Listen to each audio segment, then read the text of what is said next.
근데 대표님도 비트코인에 대해서 좀 이상한 생각을 하시는 것 같더라고요. 대화 중에 제가 어떤 부분에 딱 걸렸냐면, 변동성이 없으면 살 필요가 없는데, 이 말씀을 대표님이 하시더라고요.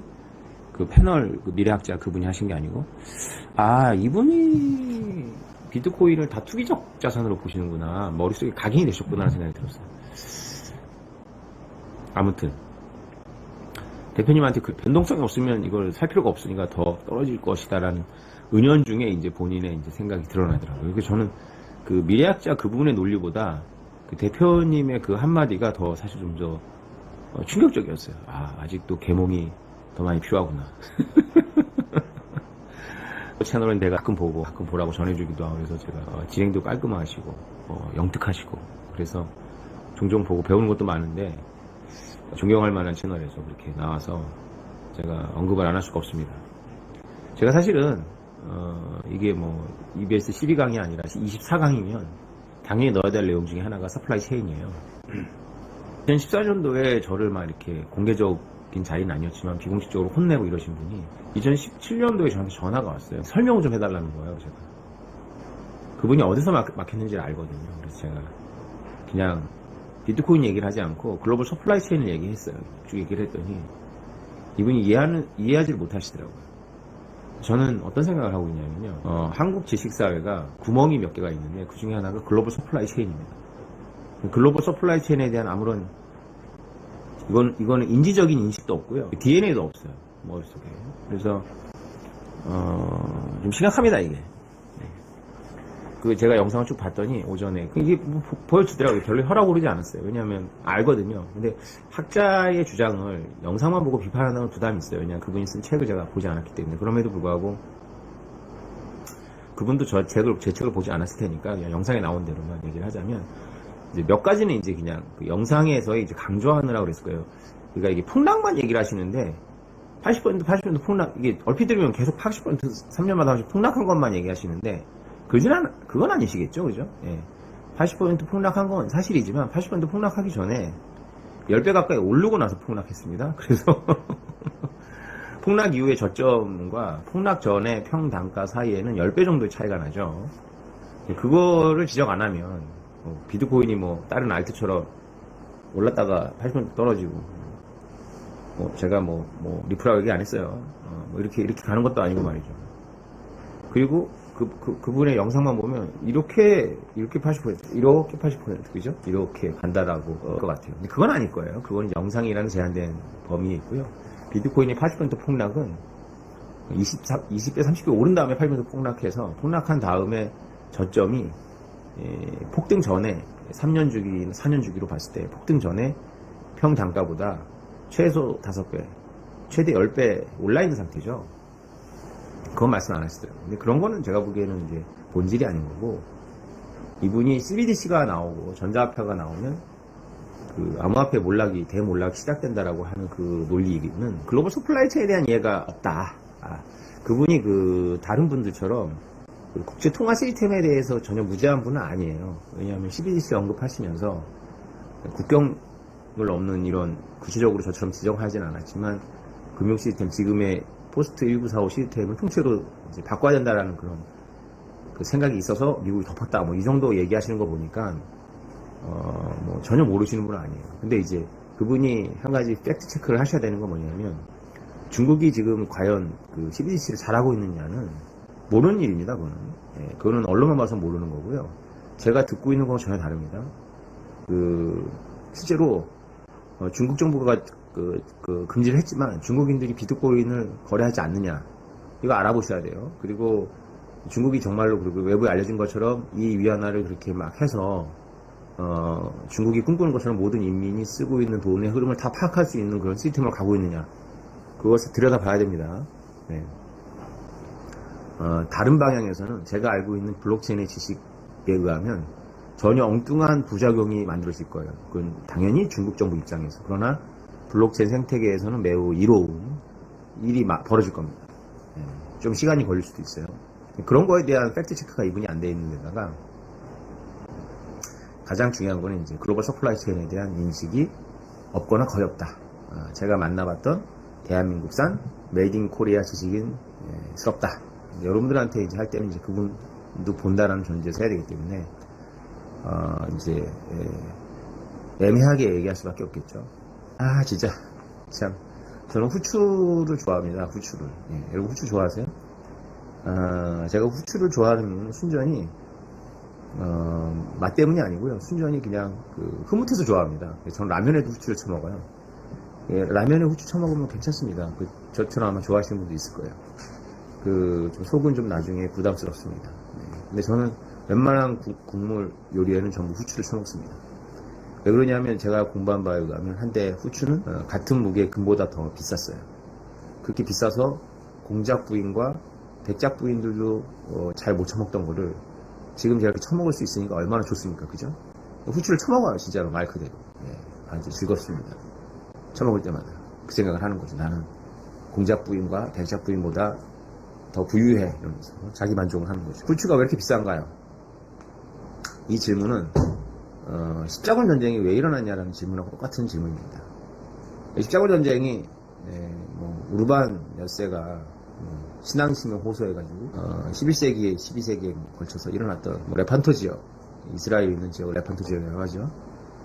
놓고 일어났던 어떤 전쟁이다, 그럼 광기 전쟁이다 이렇게 알고 계신다면 여러분들의 지적 세계가 위키피디아 수준을 못 넘어서는 거예요. 십자군 전쟁은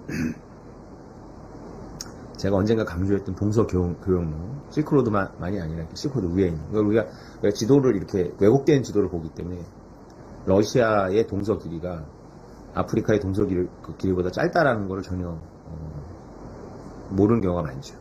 그러니까 적도는 축소돼 보이고 극은 이게 넓어져 보이잖아요. 그래서 사실 위도가 높을수록 가까워요, 이게. 그래가지고 멀지 않습니다. 실크로드 위가 스텝 지역이 연결되어 있는 데다가 가까워요, 의외로. 적어도 아프리카의 동서 길이보다 훨씬 가깝습니다. 그것이 이제 징기스칸이 왔다 갔다 했던 길이죠. 근데 지도를 놓고 보면 엄청 먼 것 같잖아요, 그죠? 이 동서교역로에 지중해가 있고, 그죠? 그 다음에 중동이 있고, 이런 거잖아요. 그러니까, 이슬람이 세력이 이렇게, 한 손에 코란, 한 손에 칼을 두고 이렇게 휩쓸었을 때, 지중해 동부를 완전히 먹어버렸을 때, 서로 입장에서는 동서교역로가 완전히 차단돼 버린 거죠. 그러니까 완전히 코르크로다가 이렇게 막아버린 거예요. 이거는 생존권이 걸린 문제였기 때문에 전쟁으로 치달을 수밖에 없었고, 십자군 전쟁은 천년투쟁, 서로마가 몰락하고 나서 지중해 패권을 서유럽이 잃어버리고 나서 회복하는 천년 동안 일어났던 천년투쟁의 한 과정인 거고요. 이것은 어떻게 해소되냐면 포르투갈하고 에스파냐가 대양으로 나가서 희망봉, 아프리카 계속 내려가도 아무리 내려가도 끝이 안 나는 그 아프리카를 내려가서 결국 희망봉, 아프리카 공화국의 희망봉을 돌아서 인도 양으로 나가는 길을 만들면서 굳이 이 문제 많은 지역을 지나갈 필요가 없었던 거죠. 그래서 지중해는, 그리고 레판토 지역과 중동은 슬럼가가 됩니다. 슬럼가. 버려져요.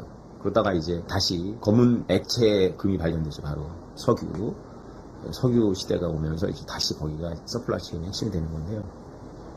그런 미래학자분이 CBDC가 나오면 비트코인과 암호화폐가 몰락하냐라고 서슴없이 주장을 할 수 있냐 하면, 달러 패권과 위안화 패권이라는 이 구도를 버리지 못하기 때문입니다.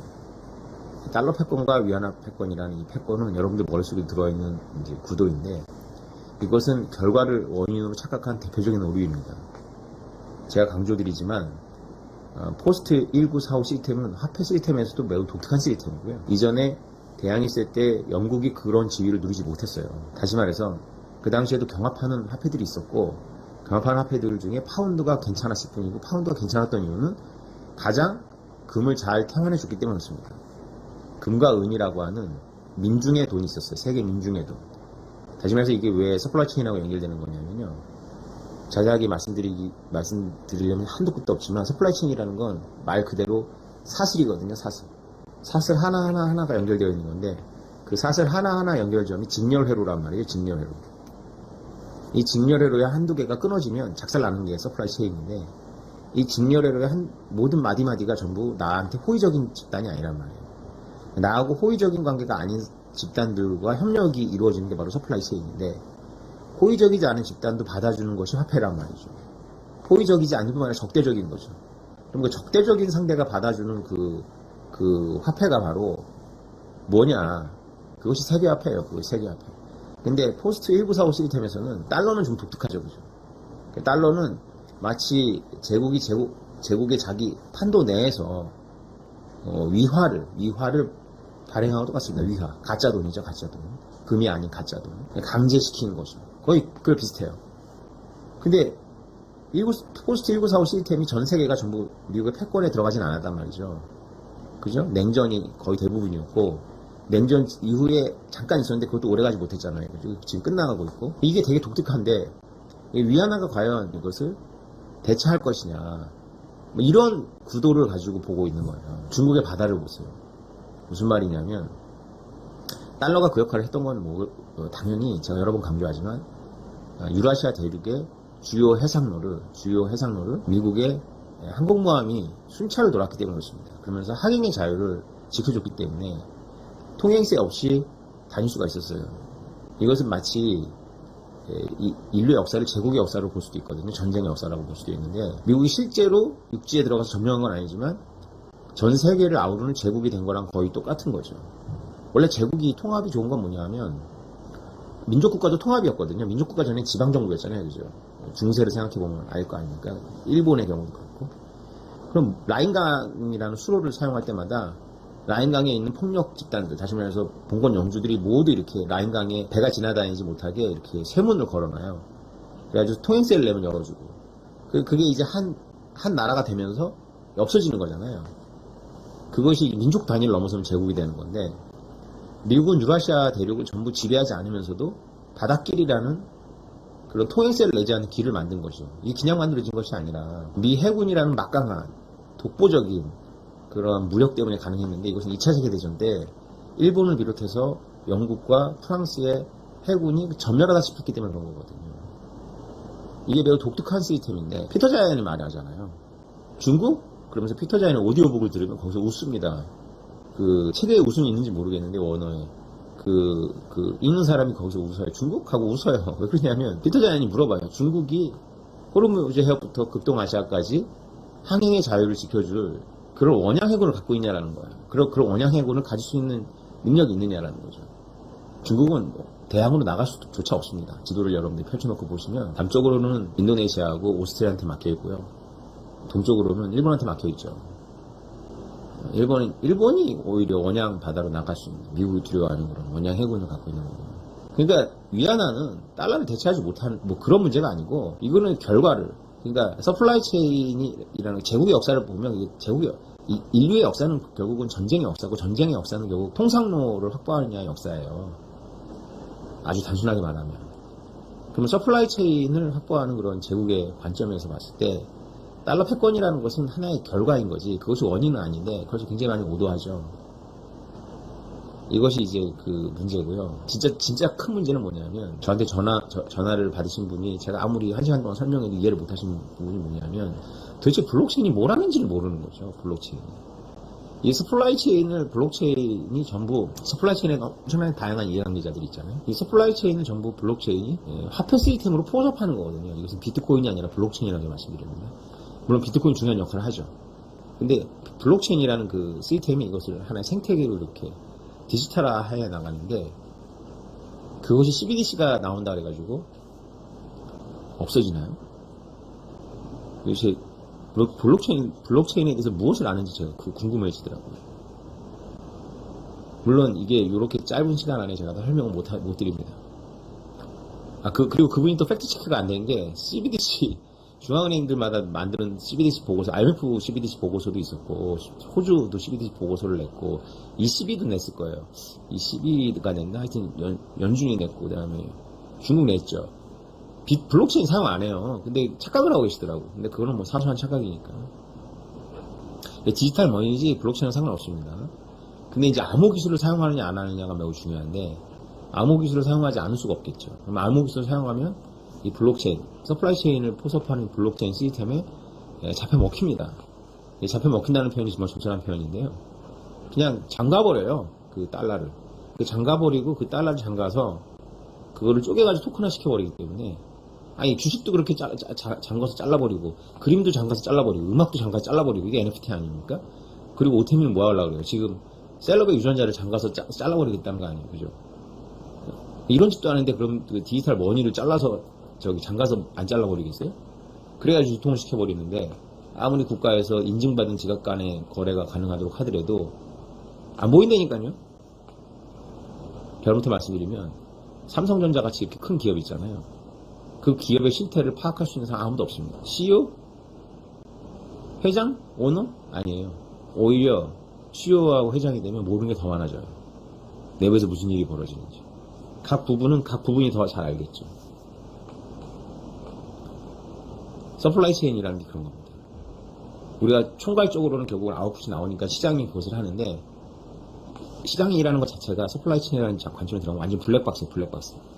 이 전체를 있잖아요. 이 전체를 이해하고 있는 존재가 없어요. 아무리 AI가 발달하고 컴퓨터 발달해도 안 되는 거예요. 그것이 이게 시장옹호론자들, 특히 하이에크가 강조한 이게 시장이라는 지능이거든요. 시장이 우월한 게 이 지능이 우월한 거예요. 파악하지 못하는 서플라이 체인을 누군가가 이게 공산주의자들 같으면 가격국을 놓고 이게 정량화해서 수치를 만들어야 되는 게 가격국 아니에요. 구두를 하나 1년 계획을 세워서 구두를 만들려면 구두에 들어가는 가죽이 있을 거고 이것을 그래서 피라미드 구조로 쭉 이렇게 하위 그 서플라이 체인을 쭉 계획을 세워 가지고 이걸 맞춰 돌아가야 되는데 이걸 알 수 있는 지능이 없다는 거 아니에요. 그거를 할 수 있는 게 바로 시장인데 시장이 이 지능을 갖고 있다는 거죠. 그러니까 서플라이 체인이라는 것 자체가 정보의 바다인데 이런 미래학자 이런 분들이 뭘 오해하고 있는 거냐면 미국이나 이런 데서 디지털 머니를 만들어내면 이 디지털 머니가 이 모든 것들을 대체할 수 있다고 보는 거죠. 다시 말해서 국가 만능론인데 국가가 알 수 있다고 보는 거예요. 모릅니다. 고리가 다 끊어져요. 쉽게 말해서 누군가가 댓글을 질문하셨는데 그 이제 답하는데 리카즈는 SDR이라고 보는데 오태민은 비트코인이라고 보잖아요. SDR은 케인즈의 아이디어인 방코르를 IMF가 달러가 위기에 빠지니까 모여가지고 바스키 만든 건데 특별인출권인데 특별인출권을 민중이 받습니까? 여기서 큰 차이가 있는 겁니다. 결국은 국가가 모든 걸 다 장악해버리는 것 같지만 국가라는 건 실체가 없어요. 생산하는 주체는 민초거든요. 민초가 받아줘야 돼요. 민초가 받아주는데 신뢰가 쌓이면 관성이 있어서 국가가 시키면 민초가 받아주는 게 결과인 것 같아요. 국가가 원인이고. 근데 사실 뒤집어진 거예요. 민초가 받아주기 때문에 국가가 그렇게 할 수 있는 거거든요. 특별인출권은 민초가 받아주는 돈이 아니기 때문에 결국은 정부들 간에 하다가 또 특별히 달러보다 더 우수한 점도 없어요. 왜냐하면 달러도 정치 시스템에 의해 가지고 연준이라는 정치 시스템에 의해 가지고 늘렸다 줄였다 하는 것처럼 단지 미국의 이해관계를 더 많이 반영하겠죠. SDR보다는. SDR은 중요한 국가의 이해관계를 반영해가지고 오히려 달러보다 더 관료적으로 이것이 더 투쟁적으로밖에 될 수 없으니까 오히려 안정화되는 것이 아니라 무력화되겠죠. 오히려 예측 불가능한 건 비슷한데 적절하지도 못한 거죠. 적절하게 유연하지도 못한 거죠. 오히려 그냥 한 나라가 이렇게 해버리면 한 문제에 대해서는 해결할 거 아니에요. 그래서 코로나 터졌다 그러면 뭐 바로 대응하고 이런 것까지는 할 수 있을 거 아니에요. 그죠? 근데 뭐 제가 뉴욕 맨하탄에서 그 질문에 답하면서 했던 가장 기본적인 단위가 뭐냐 경제에서 화폐는 임의의 K의 상수값인데 가장 기본적인 단위가 무엇이냐라는 질문으로까지 넘어가야 돼요. 그래서 제 몸 상태로 지금 몇 가지도 무리니까 이 더 기본적인 계산 단위가 무엇이냐. 다니면서 우주를 연구하는 물리학자들이 1초라는 건 임의값 아니에요. 그죠? 지구적인 관점이잖아요. 365일. 응?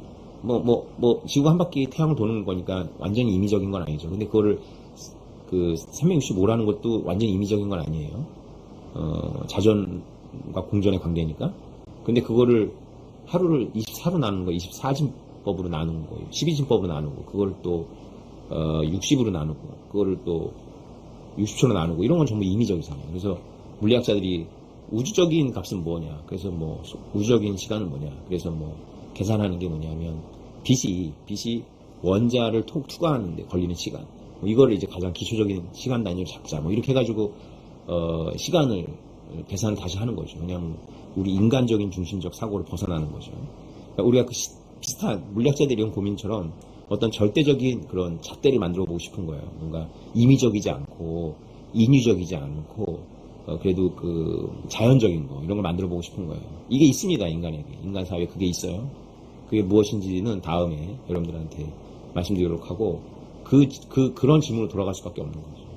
네, 왜 그러냐면, 결국은 제가 이렇게 추천해드린 블로그 중에, 첫 번째 블로그, 청소년을 위한 비트코인을 쓰면 좋겠다고 했던 그 글에 표현이 되어 있는데, 결국은 자기의 시간을 녹여넣는 것이 돈이기 때문에, 정부가 하라 그런다 그래서 하는 게 아니라고. 그리고 정부가, 그러니까 미래학자분은 미국이 전 세계를 포괄하는 제국이 진행될 거라는 전제에서 그렇게 말씀하시는 거예요. 화폐는 결과라니까요. 근데 화폐라는 결과 이전에 무력이 있고요. 그 무력이 투사되는 것이 제국인데, 제국의 번역인데, 그 무력이 완벽하게 투사되고 완벽한 정보를 갖고 있다면 그분의 말이 타당성이 있어요. 근데 모른다니까요. 그리고 무력이 그렇게 완벽하게 투사되질 않아요. 그러면 그 서플라이 체인의 수많은 고리들 중에 어떤 고리들이 끊어지거나 아니면 이어지거나 하는데, 그 고리의 주체들이 받아줘야 돼요. 안 받아주면 화폐 기능이 없는 거죠. 그게 무엇이냐라는 걸 고민해야 되는 거예요. 네. 그것이 가장 원초적인 질문이에요, 사실은. 화폐를 우리가 고민할 때. 보편성이죠, 보편성. 무엇이 보편적이냐는 거죠. 특별인 증권이 보편적인 게 아니에요. 주요한 국가들이 모여가지고 법령으로 만들고 했으니까 권위가 있어 보이지만, 그것이 원초적인 우주 물리학자들이 생각하는 그 시간 단위를 생각할 때에 고민하는 그런 원초적인 그런 것과 상관이 없다는 거예요, 그것이. 오히려 원초적인 것은 따로 있다는 거죠.